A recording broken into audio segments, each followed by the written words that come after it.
Bienvenidos a Mentalidad 360. El libro Piense y hágase rico es la guía más eficaz y práctica para lograr el éxito. Contiene información de calidad y de precisión.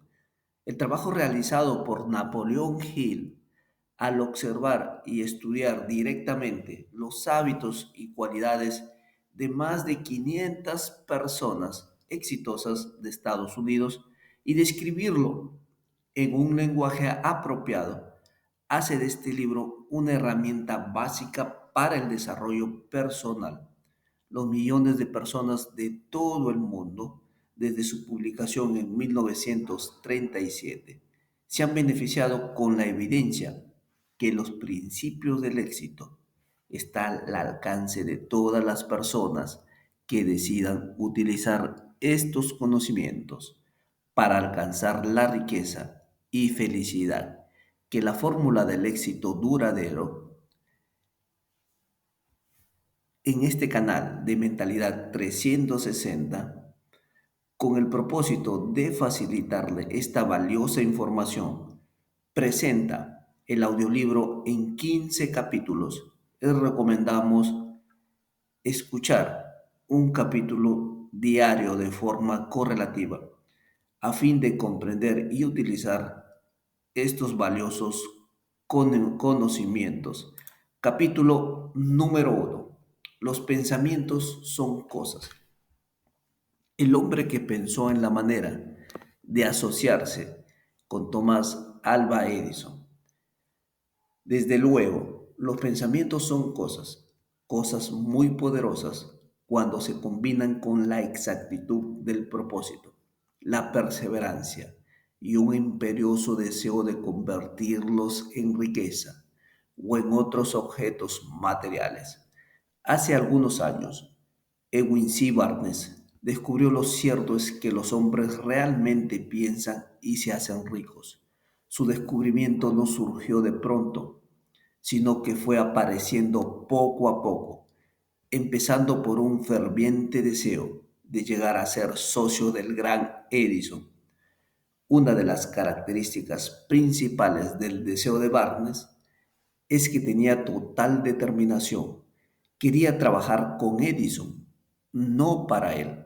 Observe con detenimiento la descripción de cómo fue convirtiendo su deseo en realidad y tendrá una mejor comprensión de los principios que conducen a la riqueza. Cuando apareció por primera vez en su mente, Barnes no estaba en posición de actuar según este deseo o impulso del pensamiento. Dos obstáculos se interponían en su camino. No conocía a Edison y no tenía bastante dinero para pagarse el pasaje en tren hasta Orange, New Jersey. Estas dificultades hubieran bastado para desanimar a la mayoría de los hombres en el intento de llevar a cabo el deseo, pero el suyo no era un deseo ordinario. El inventor y el vagabundo. Barnes se presentó en el laboratorio de Edison y anunció que había ido a hacer negocios con el inventor. Hablando de su primer encuentro con Barnes, Edison comentaba años más tarde: estaba de pie ante mí, con la apariencia de un vagabundo, pero había algo en su expresión que transmitía el efecto de que estaba decidido a conseguir lo que se había propuesto. Yo había aprendido tras años de experiencia que cuando un hombre desea algo tan imperiosamente que está dispuesto a apostar todo su futuro en una sola carta para conseguirlo, tiene aseguro el triunfo.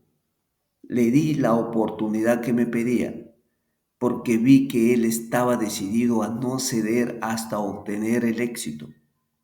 Los hechos posteriores demostraron que no hubo error.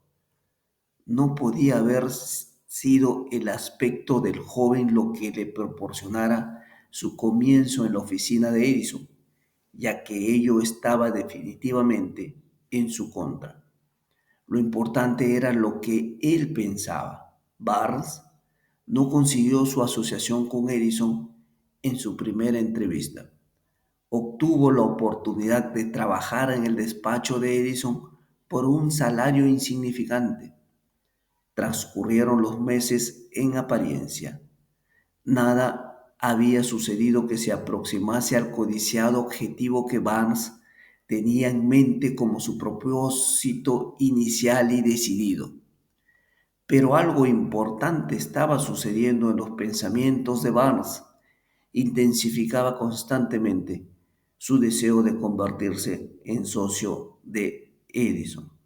Los psicólogos han afirmado con todo acierto que cuando uno está realmente preparado para algo, aparece. Barnes se hallaba listo para asociarse con Edison. Además, estaba decidido a seguir así hasta conseguir lo que buscaba. No se decía a sí mismo, oh, bueno, ¿para qué insistir? Supongo que acabaré por cambiar de idea y probaré un trabajo de vendedor.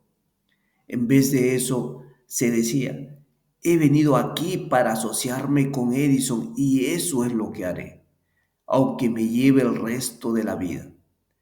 Estaba convencido de ello. Qué historia tan diferente contarían los hombres si adoptaran un propósito definido y mantuvieran ese propósito hasta que el tiempo lo convirtiese en una obsesión obstinada. Quizás el joven Barnes no lo supiera en aquel entonces, pero su determinación inconmovible, su perseverancia en mantenerse firme en su único deseo, estaba destinada a acabar con todos los obstáculos y a darle la oportunidad que buscaba. Los astutos disfraces de la oportunidad. Cuando la oportunidad surgió, apareció con una forma diferente y desde una dirección distinta de las que Barnes había esperado. Ese es uno de los trucos de la oportunidad. Tiene el curioso hábito de aparecer por la puerta de atrás y a menudo viene disimulada con la forma del infortunio o de la frustración temporal. Tal vez por eso hay tanta gente que no consigue reconocerla. Edison acababa de perfeccionar un nuevo invento, conocido en aquella época como la máquina de dictar de Edison. Sus vendedores no mostraron entusiasmo por ese aparato. No confiaban en que se pudiera vender sin grandes esfuerzos. Barnes vio su oportunidad que se había colado discretamente, oculta en una máquina estrambótica que no interesaba más que a Barnes y al inventor. Barnes supo que podía vender la máquina de dictar de Edison. Se lo sugirió a este y de inmediato obtuvo su oportunidad. Vendió la máquina, en realidad lo hizo con tanto éxito que Edison le dio un contrato para distribuirla y venderla por toda la nación. A partir de aquella asociación, Barnes se hizo rico, pero también consiguió algo mucho más importante. Demostró que uno realmente puede pensar y hacerse rico. No tengo forma de saber cuánto dinero en efectivo reportó a Barnes su deseo. Tal vez fueron 2 o 3 millones de dólares, pero la cantidad cualquiera que sea se torna insignificante cuando se lo compara con la posesión que adquirió en forma de conocimiento definido, que un impulso intangible se puede transmutar en ganancias materiales mediante la aplicación de principios conocidos. Barnes literalmente se pensó a sí mismo en sociedad con el gran Edison. Se pensó dueño de una fortuna. No tenía nada con qué empezar, excepto la capacidad de saber lo que deseaba y la determinación de mantenerse fiel a ese deseo hasta verlo realizado. A casi 1 metro del oro. Una de las causas más comunes del fracaso es el hábito de abandonar cuando uno se ve presa de una frustración temporal. Todos somos culpables de este error en un momento u otro. Un tío de R. U. Derby fue presa de la fiebre del loro en los días en que era una fiebre endémica y se fue al oeste a cavar para hacerse rico. Nunca había escuchado que se ha extraído más oro de los pensamientos de los hombres que el que se ha sacado de la tierra. Obtuvo una licencia y se fue a trabajar con el pico y la pala. Después de varios meses de trabajo fue recompensado con el descubrimiento del brillante mineral. Necesitaban maquinaria para extraer el mineral a la superficie. Con discreción cubrió la mina. Volvió sobre sus pasos a su hogar en Williamsburg, Maryland, y les habló a sus parientes y a algunos vecinos del hallazgo. Todos reunieron el dinero necesario para la maquinaria y la enviaron a la mina. Darby y su tío volvieron a trabajar en ella. Extrajeron el primer carro de mineral y lo enviaron a un fundidor. Las utilidades demostraron que poseían una de las minas más ricas de Colorado. Con unos pocos carros más de mineral, saldarían todas las deudas. Entonces empezarían a ganar dinero en grande. Hacia abajo iban los taladros, hacia arriba iban las esperanzas de Darby y de su tío. Entonces sucedió algo. El filón de mineral brillante desapareció. Habían llegado al final del arco iris y la olla de oro no estaba allí. Perforaron en un desesperado intento para volver a encontrar la veta, pero fue en vano. Finalmente decidieron abandonar. Vendieron la maquinaria a un chatarrero por unos pocos centenares de dólares y tomaron el tren de vuelta a casa. El chatarrero llamó a un ingeniero de minas para que mirara la mina e hiciera un poco de cálculo. El ingeniero le informó de que el proyecto había fracasado porque los dueños no estaban familiarizados con las líneas de falla. Sus cálculos indicaban que la veta reaparecería casi a 1 metro de donde los Darbys habían dejado de perforar. Allí fue precisamente donde fue encontrada. El chatarrero extrajo millones de dólares en mineral de aquella mina porque supo buscar el asesoramiento de un experto antes de darse por vencido. Nunca me detendré porque los hombres digan no. Mucho tiempo después, el señor Darby se recuperó sobradamente de su pérdida cuando descubrió que el deseo se puede transmutar en oro. Eso le ocurrió después de que ingresara en el negocio de la venta de seguros de vida, recordando que había perdido una inmensa fortuna por haber dejado de perforar a casi 1 metro del oro. Darby aprovechó esa experiencia en el trabajo que había elegido con el sencillo método de decirse a sí mismo: me detuve a casi 1 metro del oro, pero nunca me detendré porque me digan no cuando les pida que compre un seguro. Darby se convirtió en uno de los pocos hombres que venden $1 millón anuales en seguros. Su tenacidad se le debía a la lección que había aprendido de rendirse en el negocio de la mina.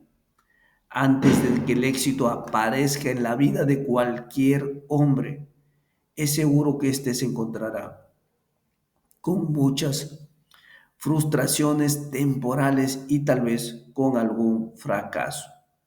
Cuando la frustración se adueña del hombre, lo más fácil y más lógico que puede hacer es abandonar. Eso es lo que la mayoría de los hombres hace. Más de 500 de los hombres más prósperos en los Estados Unidos le han dicho al autor que sus mayores éxitos surgieron un paso más allá del punto en que la frustración se había apoderado de ellos. El fracaso es un embustero con un agudo sentido de la ironía y la astucia. Se deleita en hacernos tropezar cuando el éxito está casi a nuestro alcance. Una lección de perseverancia de 50 centavos.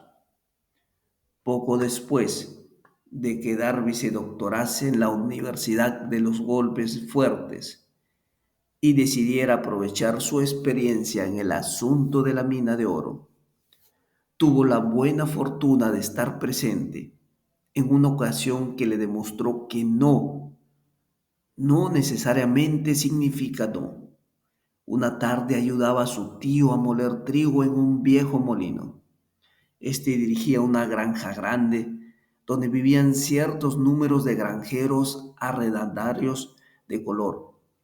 La puerta se abrió silenciosamente y una niña, hija de uno de los arrendatarios, entró y se situó junto a la puerta.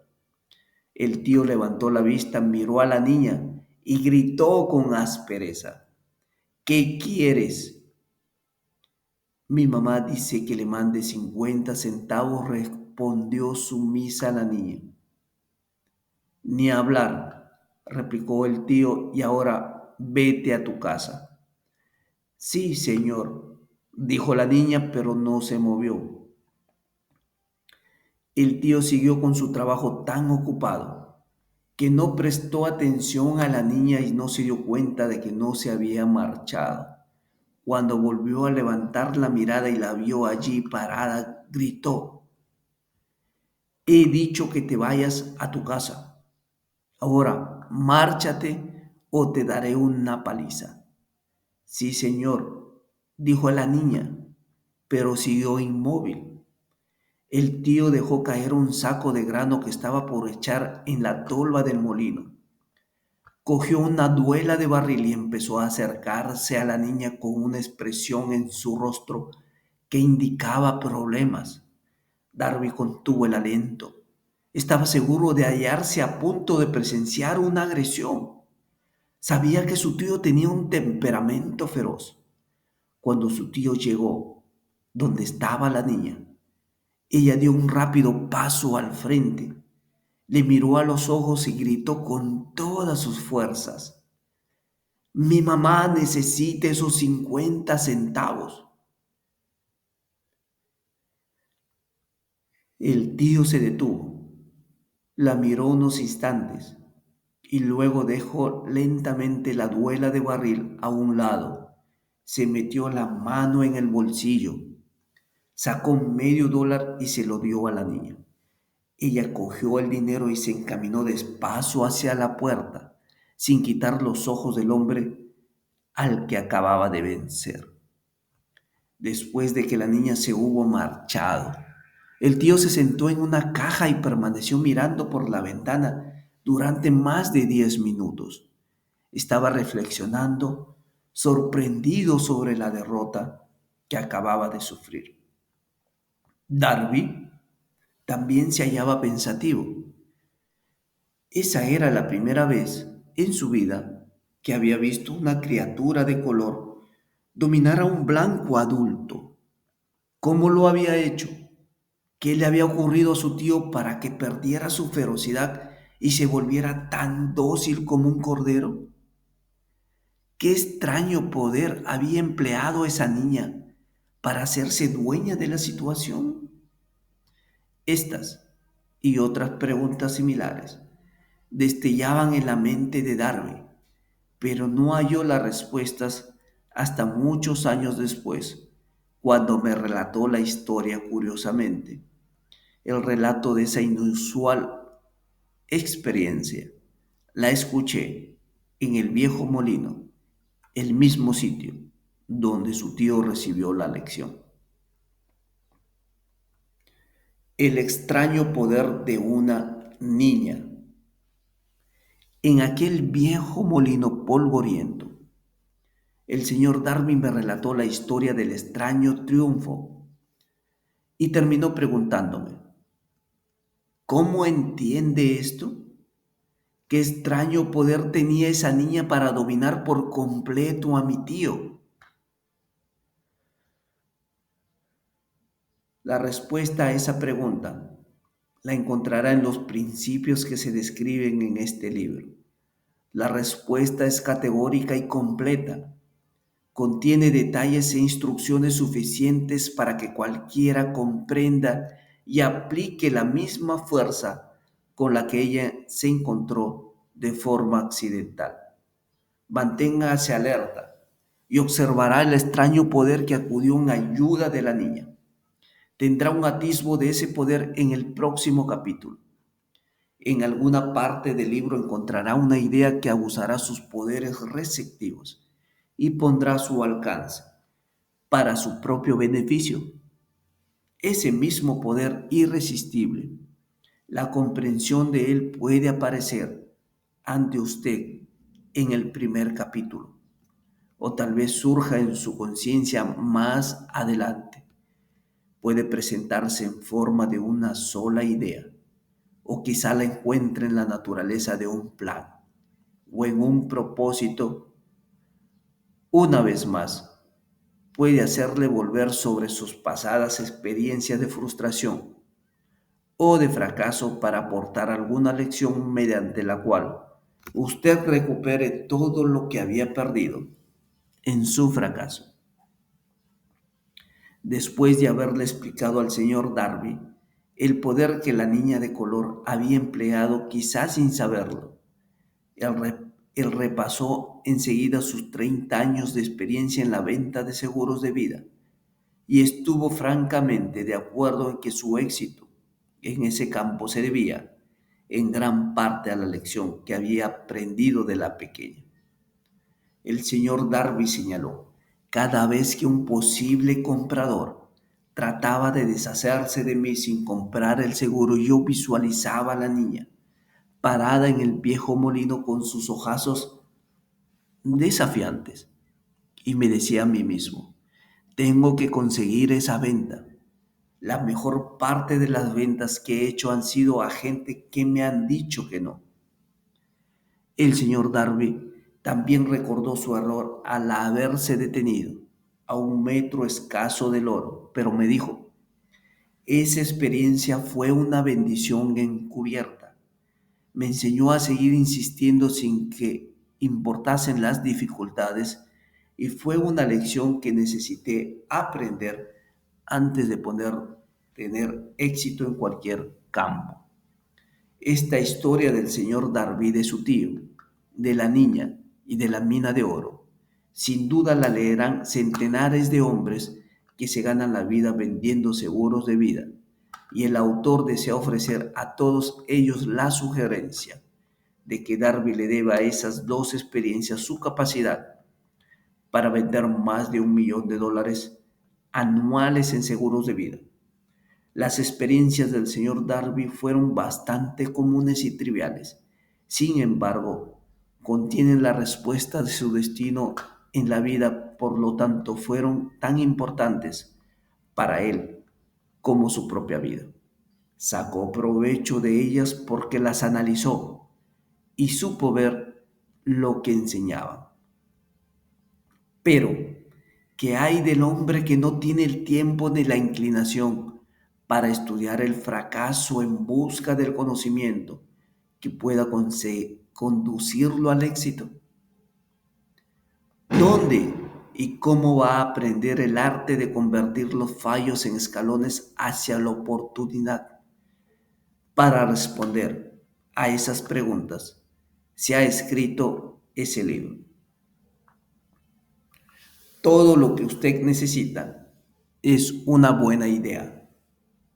La respuesta se expone en una descripción de 13 principios, pero recuerde a medida que vaya leyendo que la respuesta que quizás usted está buscando a las preguntas que le han hecho reflexionar en los misterios de la vida, puede encontrarla en su propia mente, a través de alguna idea, plan o propósito que tal vez surja en su mente durante la lectura. Una buena idea es todo lo que necesita para alcanzar el éxito. Los principios descritos en este libro contienen medios y maneras de crear ideas útiles.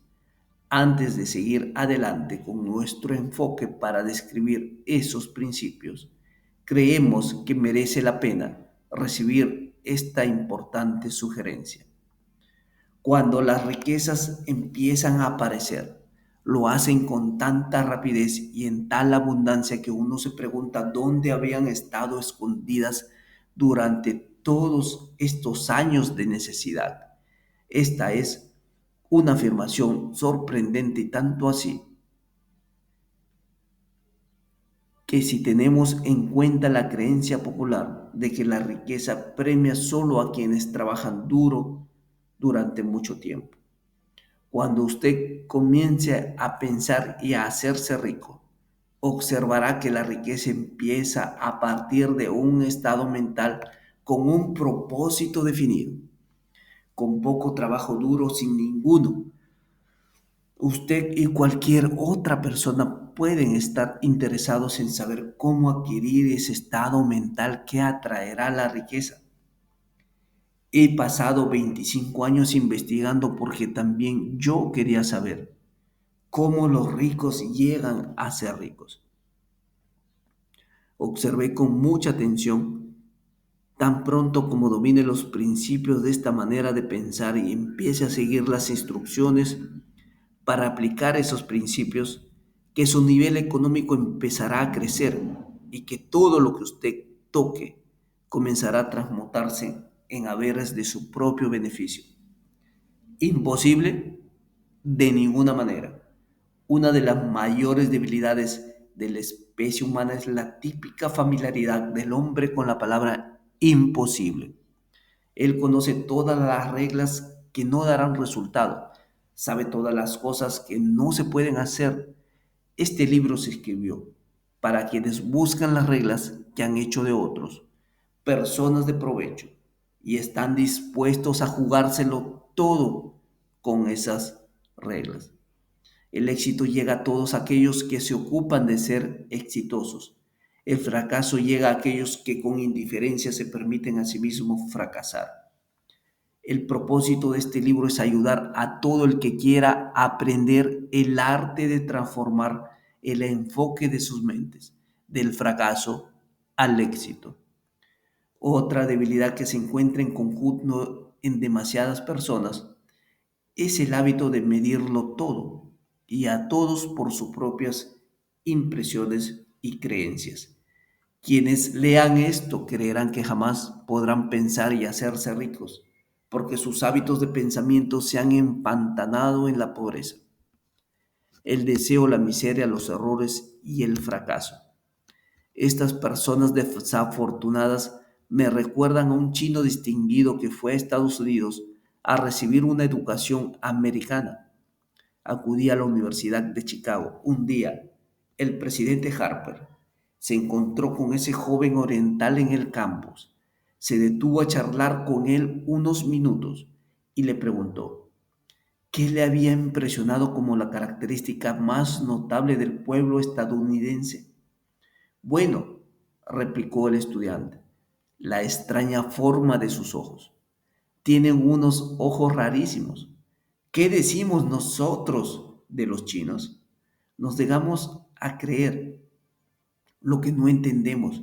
Pensamos tontamente que nuestras propias limitaciones son el patrón adecuado de las limitaciones, por supuesto. Los ojos de los demás son rarísimos porque no son iguales a los nuestros. El imposible motor V8 de Ford. Cuando Henry Ford decidió fabricar su famoso motor V8, quiso construir un motor con los 8 cilindros alojados en un solo bloque y dio instrucciones a sus ingenieros para que produjeran un prototipo del motor. El proyecto estaba volcado sobre el papel, pero los ingenieros acordaron que era desde todo punto imposible embutir 8 cilindros en un motor de un solo bloque. Produzcanlo de todas maneras, dijo Ford. Pero es imposible, replicaron ellos. Adelante, ordenó Ford, y no dejen de trabajar hasta haberlo conseguido. No importa cuánto tiempo haga falta. Los ingenieros pusieron manos a la obra. No tenían otra opción si querían seguir formando parte del equipo de Ford. 6 meses transcurrieron sin que obtuvieran resultados. Pasaron otros 6 meses y todavía no habían conseguido nada. Los ingenieros probaron todos los planes concebibles para llevar a cabo el proyecto, pero aquello parecía incuestionable, imposible. Al cabo de un año, Ford se reunió con los ingenieros que volvieron a informarle de que no habían hallado manera de cumplir sus órdenes. Sigan con el trabajo, dijo Ford. Quiero ese motor y lo tendré. Continuaron haciendo pruebas y entonces, como por arte de magia, el secreto quedó desvelado. La determinación de Ford había ganado una vez más.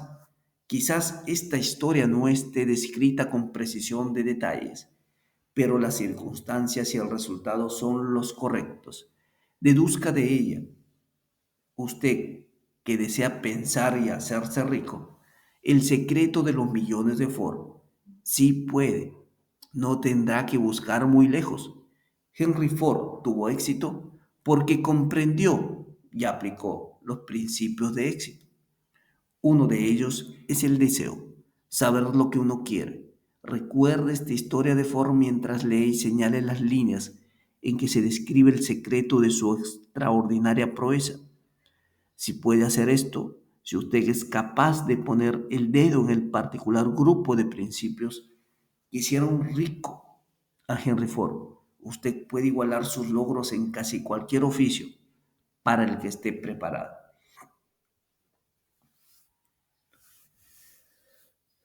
¿Por qué es usted el dueño de su destino? Cuando Henley escribió sus proféticas palabras, soy el dueño de mi destino. Soy el capitán de mi alma. Debería habernos informado de que nosotros somos los dueños de nuestro destino, los capitanes de nuestra alma, porque tenemos el poder de controlar nuestros pensamientos. Debería habernos dicho que nuestro cerebro se magnetiza con los pensamientos dominantes que llevamos en la mente y que por mecanismos que nadie conoce bien, estos imanes atraen hacia nosotros las fuerzas, las personas, las circunstancias de la vida, que armonizan con la naturaleza de nuestros pensamientos dominantes. Debería habernos dicho que antes de poder acumular riquezas en abundancia, tenemos que magnetizar nuestra mente con un intenso deseo de riqueza, que hemos de tomar conciencia de la riqueza hasta que el deseo por el dinero nos conduzca a hacer planes definidos para adquirirlo. Pero al ser un poeta y no un filósofo, Henley se contentó con afirmar una gran verdad de manera poética, dejando que sus lectores interpretaran el significado filosófico de sus líneas. Poco a poco, la verdad ha ido desvelándose hasta que ahora parece cierto que los principios descritos en este libro contienen el secreto del dominio sobre nuestro destino económico.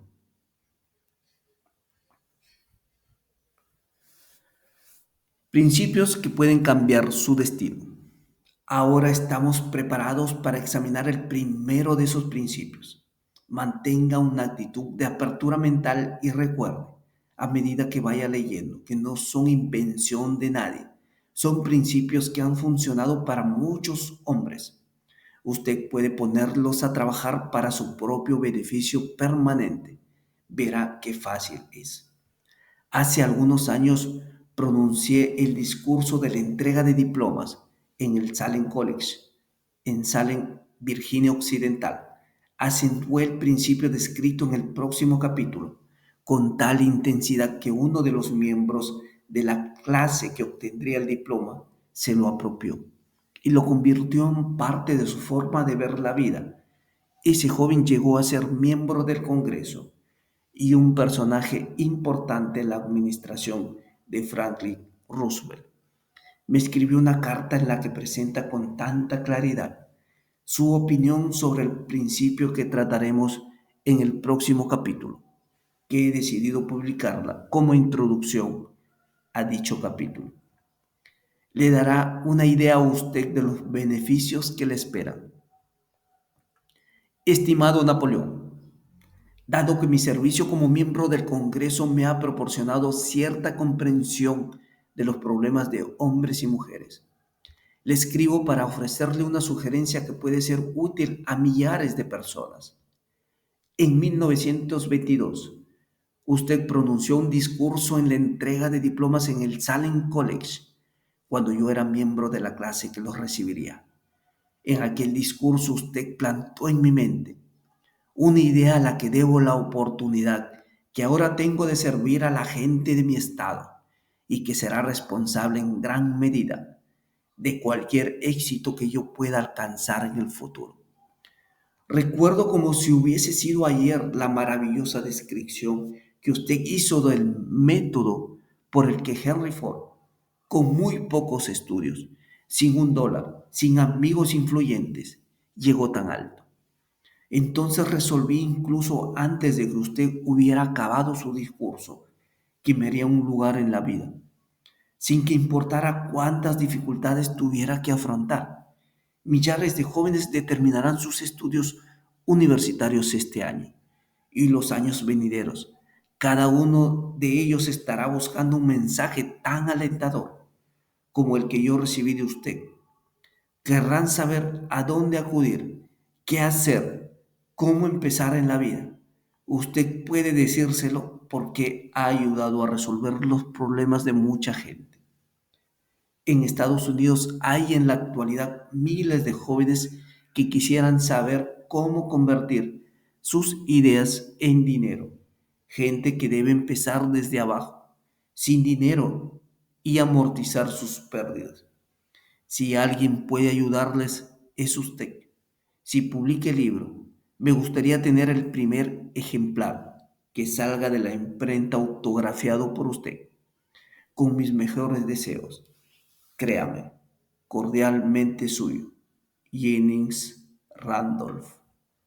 35 años después de haber leído aquel discurso, fue un placer para mí regresar al Salem College en 1957 para hacer el discurso de la entrega de diplomas.